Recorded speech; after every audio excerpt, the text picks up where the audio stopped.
भाई टाइम हो रहा है 3:30 होने वाले। 4 बजे हमें निकलना है। सुबह का आगाज़ हमने कर दिया है, हमारी फ़्लाइट है वापस। अब हम जाएंगे रोम। हमारे लिए बन रहे हैं पराठे। यहाँ पे इलेक्ट्रिक स्टोव होते हैं। सुई गैस की कोई कहानी नहीं है कि डाउन हो जाए सर्दियों में। इलेक्ट्रिक चूल्हे पे बन रहे हैं पराठे और उसके साथ हम खाएंगे कीमा। हम शावर वावर लेके अच्छे बच्चों की तरह रेडी हो गए। इसके ऊपर हम जैकेट पहनेंगे और हम निकलेंगे। इस वक्त कोई बंदा या तो काम पे जा रहा है या ये सफाई वाले हैं या आई डोंट नो ये कौन लोग हैं, लेकिन एक ट्रक जो है वो जा रहा है। सो गाइस मैं अपने घर पे वापस आ गया हूँ और मैंने स्वीडन के अंदर जो दिन गुजारे उसके बाद अब I am back in Rome. Sweden में मैंने आपको बताया कि मेरे इन लॉज रहते हैं और रोम में मैं खुद रहता हूँ अपनी फैमिली के साथ। स्वीडन में कुछ चीज़ें मैंने देखी। अभी आपको पीस भी दिखाया है स्वीडन का। Sweden is a very peaceful country. Life is better. थोड़ा एक्सपेंसिव है, मुझे बहुत एक्सपेंसिव लगा जब मैं अब उसको रोम से कंपेयर कर रहा था। वो वीडियो मैंने एक बनाई थी, वो भी आप चैनल पे आ रही होगी, वो भी देख सकते हैं। लेकिन अपॉर्चुनिटीज़ आर ग्रेट। काम बहुत अच्छा है क्योंकि मैंने इस चीज़ का अंदाज़ा इस वजह से लगाया कि जब मैं वापस आ रहा था तो मेरी फ़्लाइट थी सुबह 8 बजे की।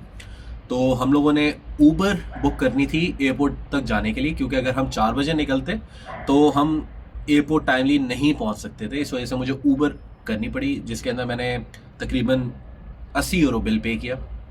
और जब मैंने वो 80 यूरो बिल पे किया तो मेरा दिल बहुत दुखा, क्योंकि 80 यूरो बहुत ज़्यादा पैसे होते हैं। लेकिन we had no other option, कोई ऑप्शन नहीं था।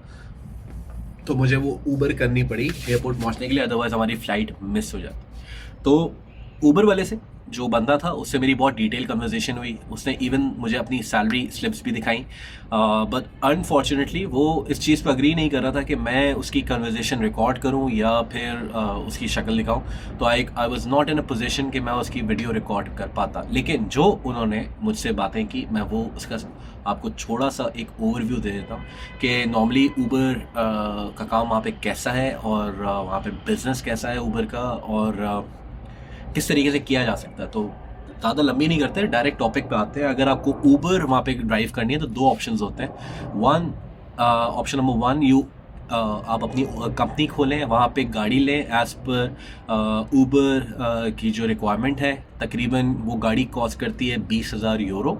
आप 20,000 यूरो की गाड़ी लेंगे और उसके अंदर आप अपनी कंपनी रजिस्ट्रेशन वगैरह करेंगे। जो आपने कंपनी रजिस्टर करके ऊबर में अप्लाई करना है उसके कॉस्ट तकरीबन 3,000 यूरो होती है। ठीक है, 3,000 यूरो में आपकी कंपनी स्टार्ट होती है। उसके बाद आपको एक लाइसेंस करना पड़ता है। एक तो आपके पास EU ड्राइविंग लाइसेंस होना चाहिए, यूरोपीय यूनियन का किसी भी मुल्क का, और आपके पास वहाँ पे परमिशन होनी चाहिए काम करने की। अगर आपके पास परमिशन है वहाँ पे काम करने की तो उसके बाद आप एक लाइसेंस जो आपका यूरोपीय यूनियन का लाइसेंस होगा, जो भी आप जहाँ रहते हैं, लाइक इटली, मैं इटली में रहता हूँ तो मेरे पास इटली का लाइसेंस होना चाहिए। इसके बाद फिर वहाँ पे जाके मुझे एक TVD का लाइसेंस करना पड़ेगा, जो कि सिर्फ और सिर्फ स्वीडिश में होगा। और it's really tough, it's not that easy. आपको 1 महीने की प्रॉपर तैयारी करनी पड़ेगी और इसकी कॉस्ट तकरीबन 1,000 से 2,000 यूरो तक आपको पड़ जाती है TVD लाइसेंस करने की। क्योंकि इसका भी थोड़े प्रोसेस होता है, आप स्कूल जाते हैं, सीखते हैं, वो डिपेंडिंग, आप उसको 300-400 यूरो में भी कर सकते हैं। लेकिन अप्रॉक्सीमेटली 1,000 से 2,000 यूरो के अंदर आपका TVD लाइसेंस होता है। उसके बाद आप अपनी कंपनी फॉर्मेशन करते हैं।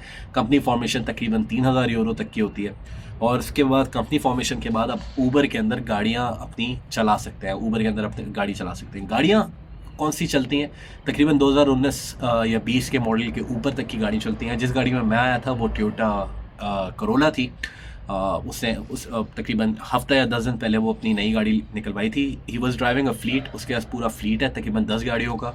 उसकी से बन गई है, उसने काम अच्छा किया है, बैंक स्टेटमेंट अच्छी है, तो अब उसको टोयोटा से ही वो गाड़ी फाइनेंस हो जाती है 50% पे। यानी कि 50% गाड़ी पे करता है, गाड़ी का जो अमाउंट होती है, और बाकी का 10,000 यूरोज़ जो है वो इंस्टॉलमेंट में डिवाइड कर देता है। मैं यहाँ पे क्रोन्स की बात नहीं कर रहा, मैं यूरोज़ में बात कर रहा हूँ, क्योंकि वो मुझे यूरो में एक्सप्लेन करना चाह रहा था सारी चीज़ें। तो यहाँ तक की तो बात ठीक है। फिर मैं थोड़ा सा डाउटफुल हो गया कि उसकी इनकम वगैरह क्या जनरेट होती है। यू वोंट बिलीव, उसने मुझे अपनी इनकम शीट दिखाई, उसने मुझे अपना पे आउट दिखाया जो उसको ऊबर ने पे किए हैं। और I was shocked. He was making around approximately around 300, 250, 300, 250, 300 euros in a day. तो जो लोग कहते हैं कि ऊबर क्यों चला रहे हो, ये क्यों कर रहे हो, तो पैसे देख लो भाई। 250-300 यूरो वो बना रहा था। वो देवर सम बैड डेज टू, जिसमें तकरीबन उसने 1200 क्रोन्स का भी काम किया, जो कि तकरीबन 120 यूरोज होता है। वो कुछ दिन उसने तकरीबन 30 यूरो का काम किया था। उसने बोला मेरा इतना काम करने का मूड नहीं था, लेकिन उसके पास ड्राइवर्स भी हैं, डिफरेंट ड्राइवर्स हैं, और वो उसने कुछ पाकिस्तानी भी हैं, कुछ इंडियंस भी हैं जो उसके लिए गाड़ियाँ चलाते हैं।